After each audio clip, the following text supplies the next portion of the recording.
या नमस्कार दोस्तों, मैं हूं आप सभी का भाई, आप सभी का दोस्त जितन कुमार और आप देख रहे हैं क्रैक भोजपुरी। अभी अभी एक बहुत ही बड़ा अपडेट निकल के आया समर सिंह जी का, जो कि बहुत ही बवाल का सॉन्ग है जी, बहुत ही लाजवाब का सॉन्ग है। इस सॉन्ग का बोल है, ए पिया हरदिया ना छूटल। जी हाँ, ए पिया हरदियो ना छूटल, जो कि बहुत ही बवाल का सॉन्ग है जी, बहुत ही लाजवाब का सॉन्ग है।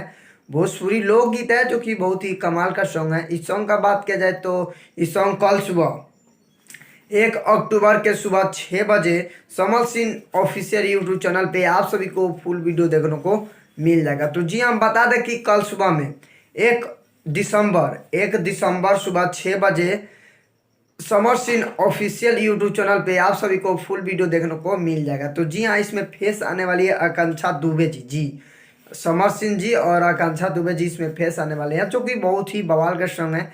तो फाइनली वीडियो यहीं पे समाप्त करते हैं। आई होप कि आप सभी को वीडियो पसंद आया हो, तो प्लीज़ एक लाइक कर दो और हमारे चैनल पे नए हो तो चैनल को सब्सक्राइब कर दो, बेल आइकन ऑन कर दे, क्योंकि मैं भोजपुरी से रिलेटिव ऐसा ऐसा वीडियो लाते रहता हूँ। तो मिलते हैं नेक्स्ट अपडेट के साथ, तब तक के लिए जय हिंद, जय भारत, लव यू ऑल भोजपुरिया समाज।